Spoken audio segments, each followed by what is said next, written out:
हम सबके जीवन में भी कोई ना कोई एक ऐसा वर्ष होता है जो हमें जीवन भर याद रहता है। अगर कोई पेट एग्जाम देगा और अपने अंतिम समय में, मतलब जब वो खूब बूढ़ा हो जाएगा, बुजुर्ग हो जाएगा, तब भी अपने बच्चों से चर्चा करेगा, बेटा 2023 का एक पेट एग्जाम हुआ था, मैंने पार्टिसिपेट किया था और ऐसा एग्जाम हुआ था कि मतलब बच्चे तो बच्चे क्या, टीचर भी परेशान थे। मेरे पास भी आपके कमेंट्स आते हैं, सर आपने जो पढ़ाया था कुछ मिला उला नहीं 2023 में, और मैं भी मुस्कुरा के रह जाता हूं, मैं क्या करूंगा यार।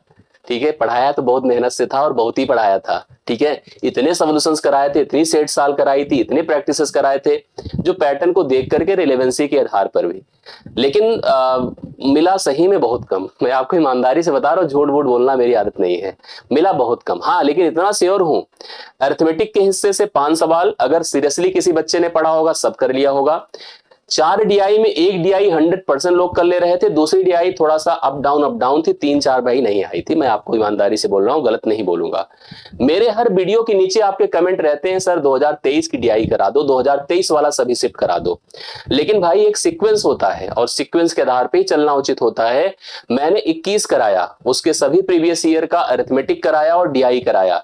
22 में 4 शिफ्ट थे, 4 शिफ्ट का मतलब 8 पेपर हो गया। कैसे? 2 तो अरिथमेटिक के, हर एक शिफ्ट के, सॉरी एक दिन के आया, ऐसे कह दीजिए कि 4 अरिथमेटिक के हो गए सभी चारों शिफ्ट के, और 4 डीआई के हो गए सभी चारों शिफ्ट की। तो 8 पेपर कराना था, मैंने सब कराए। अब 23 की शुरुआत हो चुकी है।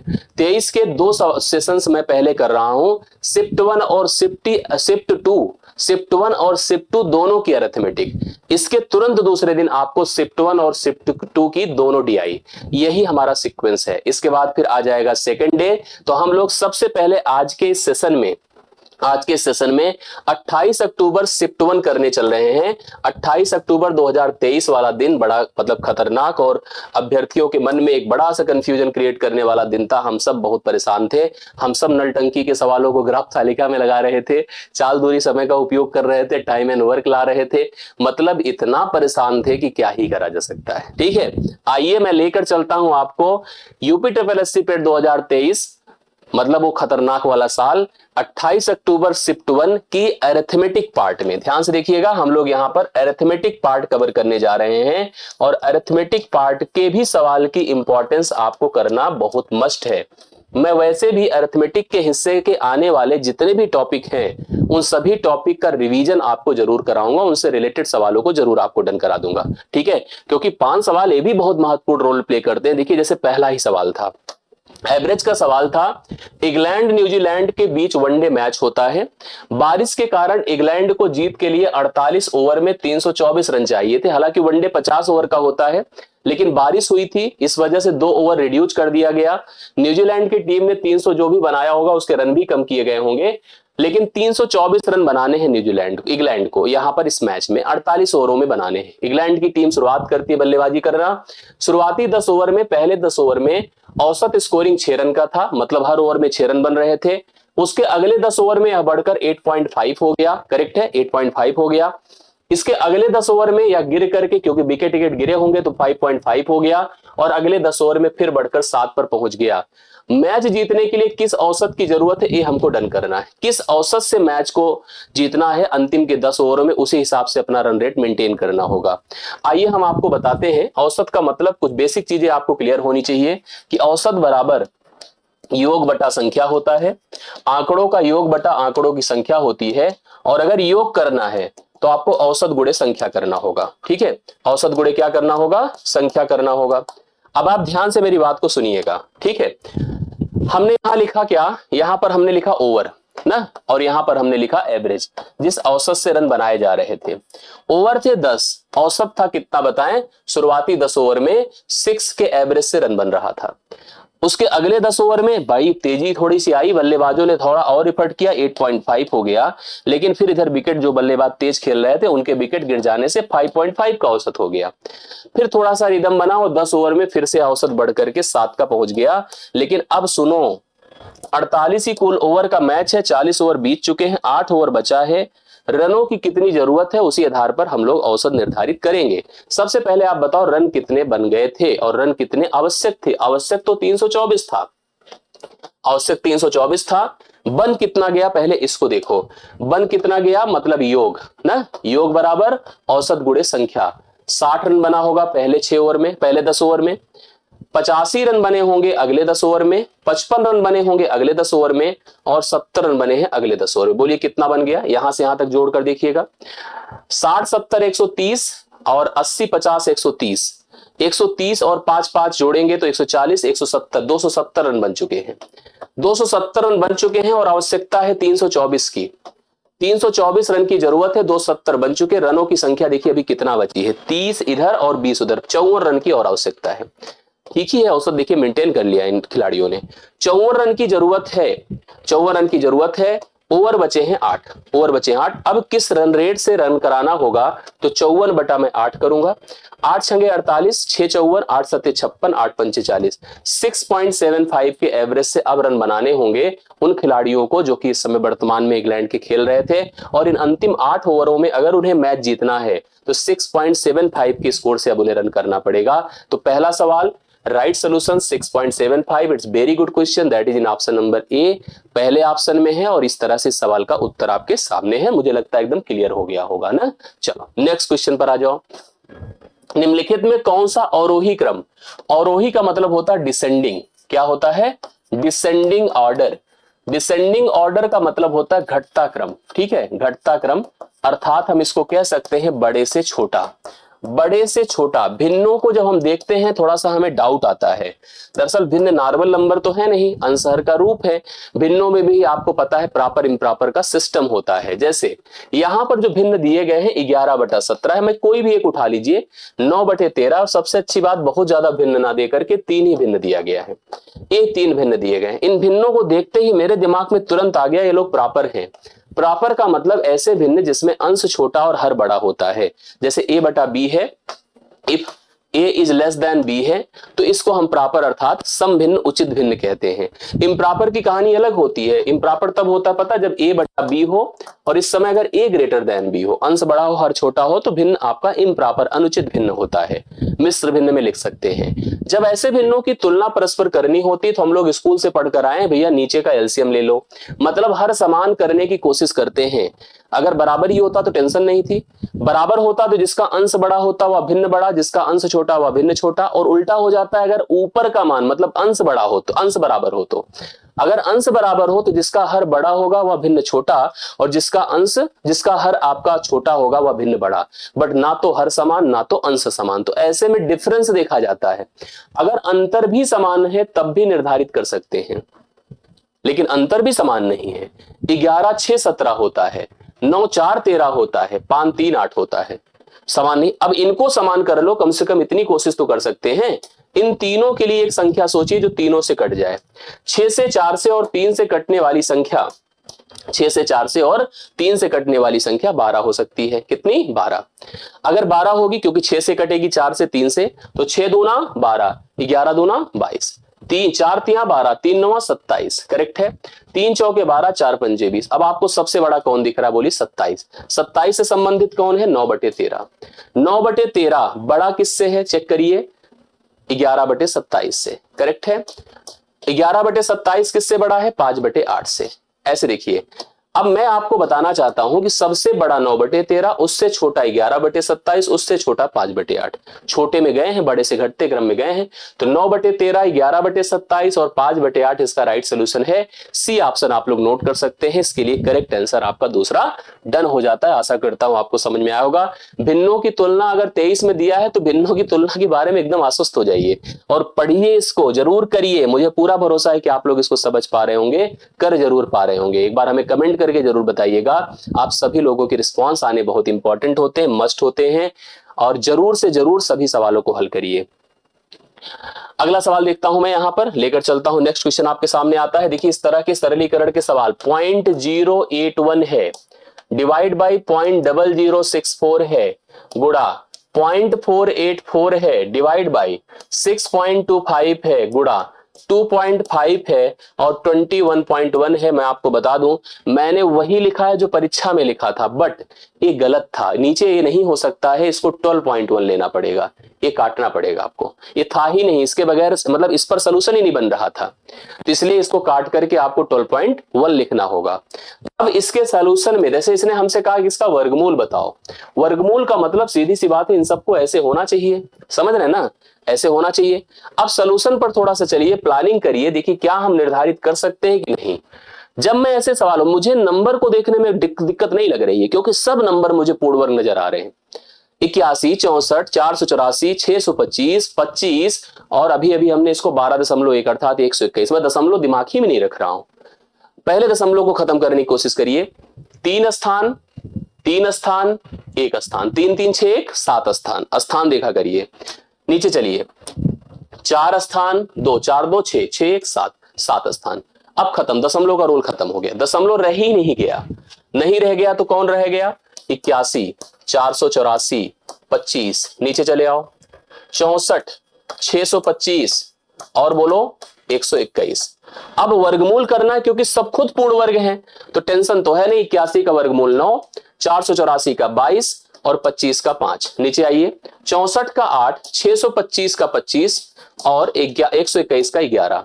जो जो चीजें खत्म हो सके काटो पीटो और आंसर तब लाओ। 11 दूना 22 करेक्ट है, 5 पचे 25 ये भी सही है, 2 चौके 8 होता है, सही होता है, और यहां पर 9 है, नीचे आपका 45, 9 पचे 45, पॉइंट लगाइए 0 9, 45 दूना 90।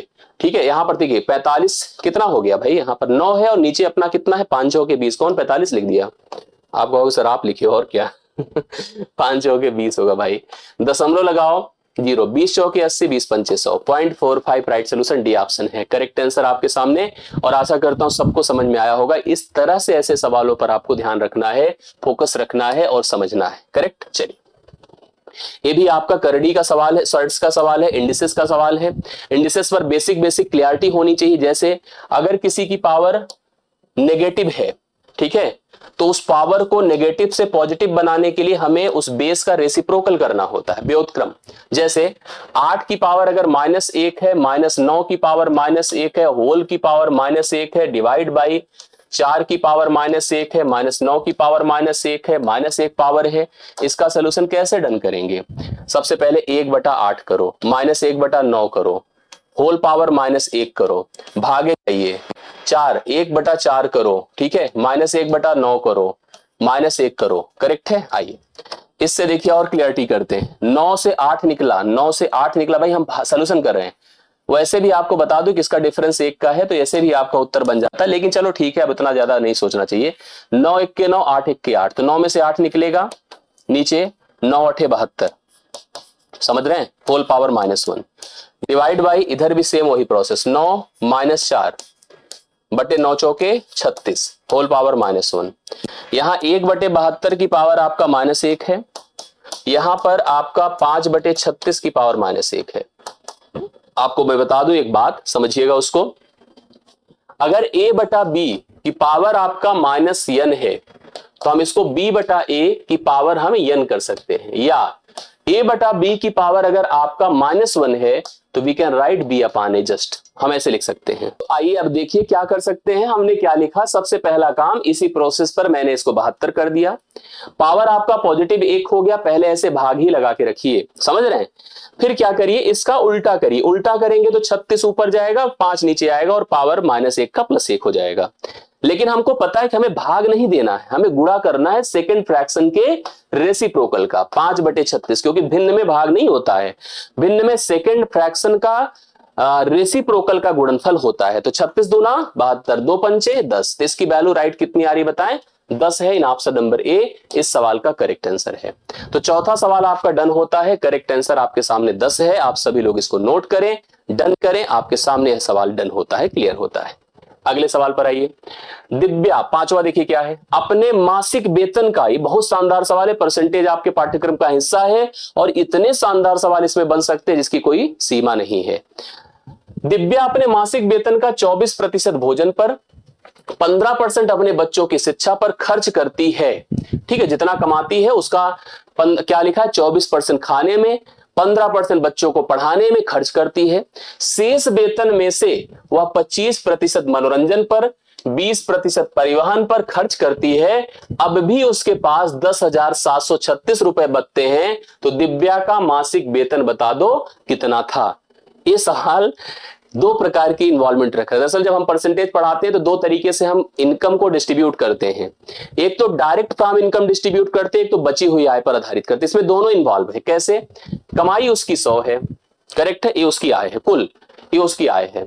इस आय का उसने 24% भोजन पर, फूड पर, देखिए ये 24% भोजन पर, 15% बच्चों को पढ़ाने पर, 15% एजुकेशन पर खर्च किया। अब बचा कितना पहले सोचो, पहले खर्च देखिए। 24 और 15 मिलकर के 39 होगा। अगर 39% खर्च हो गया, कितना परसेंट? 39%। तो आप समझ गए 61% बचा होगा, इस शेष होगा। मतलब इतना तो निकल गया, अब इससे कोई मतलब नहीं रह जाएगा। 61% बचा। इस 61 में उसने कैसे खर्च किया? 25% मनोरंजन में, 25% एंटरटेनमेंट में, ठीक है, और 20% परिवहन में, ट्रांसपोर्टेशन में। 20% कहां पे? ट्रांसपोर्टेशन में। अब बताइए शेष कितना बचा? पहले इन दोनों को देखिए, 25-20 होता है 45%। तो 45% अगर यह खर्च होता है तो 55% यहां पर शेष बचता है। 55% शेष बचता है। यह शेष का मान किसके बराबर है बोलिए? 10,736 के बराबर है। 10,736 के बराबर है। अब इसकी वैल्यू से मुझे यहां तक जाना है, इसकी वैल्यू से यहां तक जाना है, लेकिन ये सोचना है कि ये क्या है? 55%। यहां से कहां जाएंगे? 61 पर। 61 से कहां जाएंगे? टोटल पर। 61 से कहां जाएंगे? टोटल पर। आइए 55 को लिखिए सबसे पहले। 55% बोलिए किसका है? 61% का। 61 किसका है? टोटल का। टोटल कहां पहुंच गए हम लोग? 10,736 पर पहुंच गए। 10,736 पर 55 को क्या लिख सकता हूं? 5 11 बार 55 है, 5 20 बार 100 है।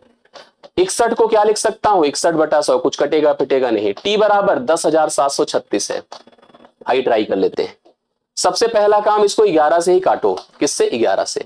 ऐसे ऊपर ऊपर काट सकते हैं। हाँ, 11 9 99, 99 6 3, 11 5 55, सही है। 55, 11 5 55, 55 से कितना जाएगा? देखिए 6। यहां पर एक बार 1 सेकंड देख लीजिए आप सभी लोग फिर से। जैसे हमने कहा 11 से काटो, 11 9 99, 11 9 99, 99 के बाद कितना? 8 बचेगा ना, क्योंकि 8 और 7, 7 1 मिलकर 8, 8 और 3, तो 11 7 77, 11 6 66। 61 से काटिए, 61 से सीधा सीधा एक बार पहले जाएगा। 7 से 6 1 होता, 7 से 1 6 होता है, और 9 से 6 3 होता है, 6, फिर 6 बार जाएगा, 16 बार। 61 भी खत्म। इन दोनों का गुणा करिए, 2000 आया। 2000 टी का मान अगर निकालना है तो लिखिए 2000 क्रॉस मल्टीप्लाई कर दीजिए 16 के साथ। 16 दूना कितना होता है बोलिए? 32,000। 32,000 डी ऑप्शन इसका राइट सोल्यूशन है। आप सभी लोग नोट कर सकते हैं। 32,000 पांचवें सवाल का करेक्ट हल है। 32,000 डी ऑप्शन आपके सवाल का सही जवाब है, सही उत्तर है। आप सभी लोग आंसर कर सकते हैं। आशा करता हूं ये भी आपको समझ में आया होगा। 32,000 प्लीज सभी लोग इसका उत्तर करें। एक बार फिर ध्यान से देख लीजिएगा। यहां पर उसकी एक कंप्लीट आय थी, उसमें से 2 खर्चे उसके फूड और एजुकेशन के 39% निकल गए। जो बचा उसमें से एंटरटेनमेंट और ट्रांसपोर्टेशन मिला के 45%। जो शेष बचा वह 10,736 था। इसी से हमको कहां पहुंचना था? कंप्लीट आय पर, और हम कंप्लीट आय पर आपको पहुंचा दिए हैं। ध्यान रखिए, अब जैसे इसी सेट की बात करो, इस सेट में आपको परसेंटेज का सवाल दिखा, इस सेट में आपको सर्ड्स का सवाल दिखा, करड़ी का, इस सेट में आपको वर्गमूल का सवाल दिखा, नॉर्मल वर्गमूल नहीं आते, इस सेट में आपको भिन्न का सवाल दिखा, इस सेट में आपको एवरेज का सवाल दिखा।